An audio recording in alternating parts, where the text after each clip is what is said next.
अरे तो राधा राधा जपो, बुढ़ापा जैसे जवानी जैसे बुढ़ापा, ऐसे मृत्यु आने वाली है। केवल बुढ़ापे से थोड़ी रुक जाएगा सिस्टम, फिर मृत्यु आने वाली है, फिर जन्म आने वाला है, फिर तो इसी क्रम को काटने के लिए तो हमें मानव देह मिला है। अब हम बुढ़ापे की चिंता न करें, प्रभु का चिंतन करें। जो तुम्हें नाम प्रिय हो नाम जप करो, तुम थोड़ी बुढ़ापे में हो। शरीर बुढ़ापे में है, शरीर तो चला ही जाएगा, आज नहीं तो कल जाएगा, पक्का चला जाएगा। जवान का नहीं चला जाता क्या? 1 मिनट में जहाँ आयु पूरी हो, चाहे एक्सीडेंट हो जाए या दिल फेल हो जाए, कोई ना कोई कारण बन जाता है। इसका नाम मृत्यु लोक है। हिंदी में बोले तो मैं तो काल का कसाई वाड़ा, काल का कसाई चाहे जितना हरी हरी घास चल रहे हो, गड़ासा भी तैयार हो रहा है।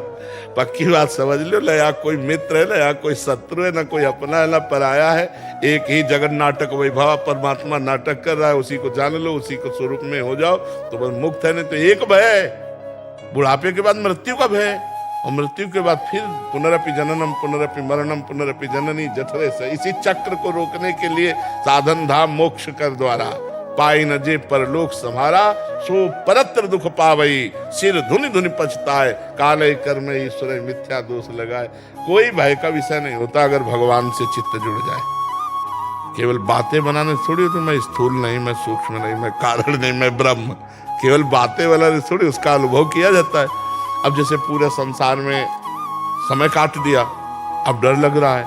एक सज्जन आए थे, यहाँ बैठे थे, उन्होंने कहा था हर वस्तु हमारे पास है, हर वस्तु।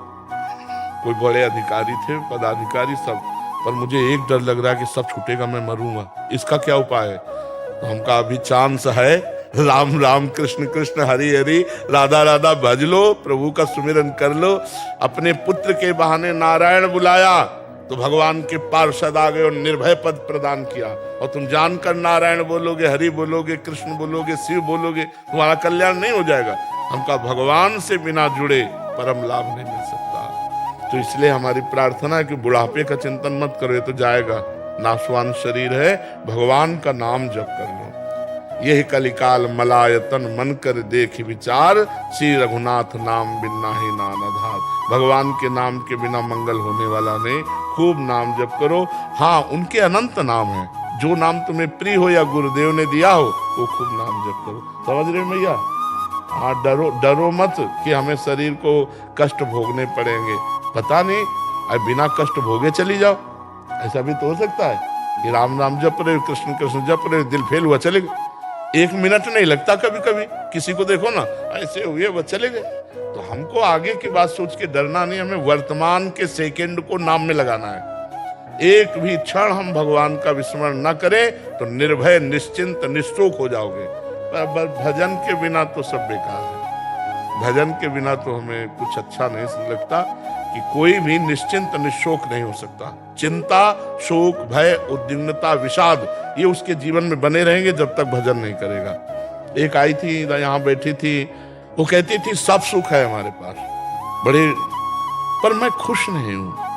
हमें बहुत अच्छा लगा, बहुत अच्छा लगा। हम कहा हमारे शास्त्र जैसा कहते हैं, वो प्रमाण आप दे रहे हो, आप खुश नहीं हो क्योंकि एक भगवान को तुमने स्वीकार नहीं किया। एक भगवान को केवल स्वीकार ना करने का, सब कुछ होने पर भी कुछ नहीं है आपके पास। न ये रूप जाएगा आपके साथ, न वैभव जाएगा। इसलिए अंतरात्मा खुश नहीं है।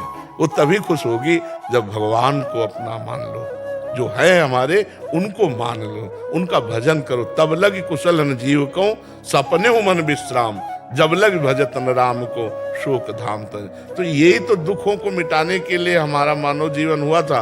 अब वो गृहस्थी संसार के राग में भगवान को भूल गए। अब जब आगे भय दिखाई दे रहा है तो हमें चिंता लग रही। महात्मा बुद्ध जी को वैराग्य इसी बातों से तो हुआ था कि इतना कष्ट होता है माँ को बालक जन्म होने में, फिर इतनी वृद्धावस्था में कष्ट, फिर ये मृत्यु सही, तो इससे बचा कैसे जाए। सब छोड़ करके यह आसने सुष्यत में शरीर, मतलब इसी आसन पर शरीर सूख जाए, हड्डियां टूट जाए, मांस गलित हो जाए, लेकिन जब तक ब्रह्मबोध नहीं होगा तब तक मैं आसन से नहीं उठूंगा।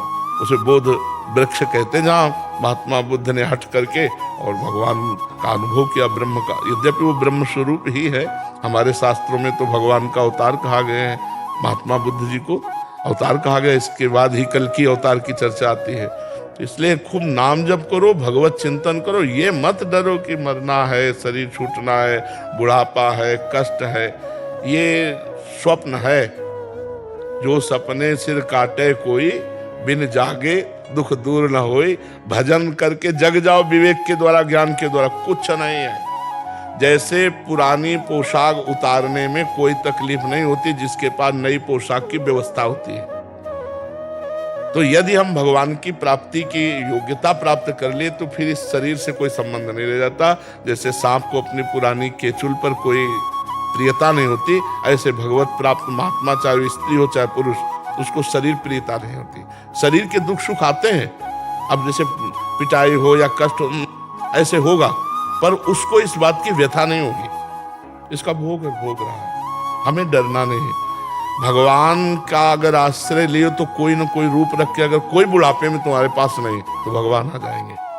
माधोदास बाबा जगन्नाथपुरी में वो संग्रहणी रोग हुआ, बार बार शौच, तो मूर्छित हो गए। बहुत सी शौच होने पर फिर शरीर की सामर्थ्य नहीं रहती, तो आंख खोल के देखा तो सुगंध, मल में तो दुर्गंध आनी चाहिए, और देखा कि एक नौ किशोर पीतांबर बांधे हुए समुद्र से लंगोटी धोकर के ऐसे फैला रहे।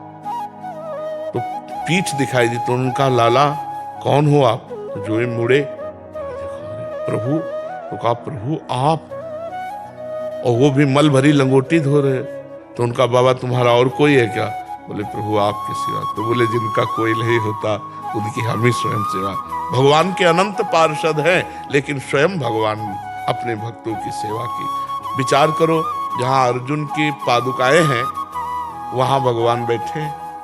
रथी की पादुका के पास सारथी का स्थान होता है, और है कौन? ध्येयम सदा परिभवग्नम अभीष्ट दोहम तीर्थास्पदम से वीरंचनुतम शरण्य। तो इसलिए हमें लगता है कि भजन किया जाए तो समस्त शोकों का नाश हो जाएगा, समस्त भयों का नाश हो जाएगा, एक आनंद रहेगा।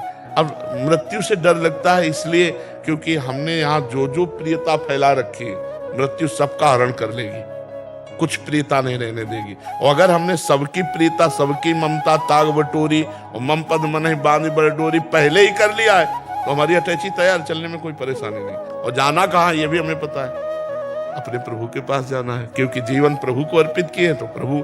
अब यहाँ प्रभु से हम अगर संबंध नहीं बनाया, भाव संबंध नहीं जोड़ा, और यहाँ भाव संबंध जोड़े हुए हैं, अब जाने में परेशानी होगी। मेरा मकान छूट जाएगा, बैंक बैलेंस छूट जाएगा, इतने प्यारे प्यारे परिवार के सदस्य छूट जाए, वो मृत्यु के भय से कांप उठता है।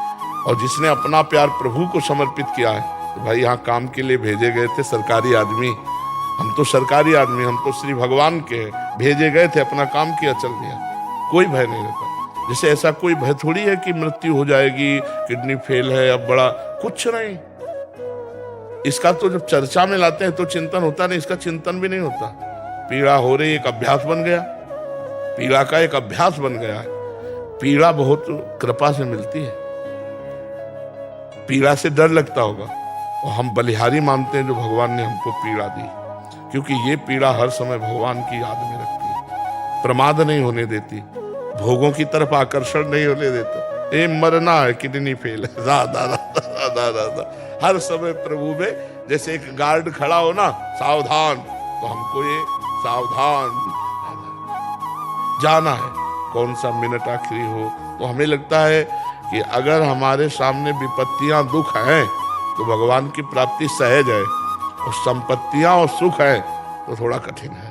तो हमें डरना दुख से नहीं है, हमें डरना सुख से है, कहीं फंस न जाए। दुख में कोई फंसता है क्या? विपत्ति में कोई फंसता थोड़ी है। विपत्ति में तो भगवान की तरफ, विपत्ति प्रिय होती है क्या? प्रिय तो सुख और संपत्ति होती है, और प्रियता ही भगवत प्राप्ति में बाधक है। तो इसलिए कुंती जी ने मांगा था ना, कदम कदम पे विपत्ति हमें प्राप्त हो। तो इसलिए आप डरो मत मैया, भगवान है ना, खूब नाम जप करो, भगवान का आश्रय रखो जी।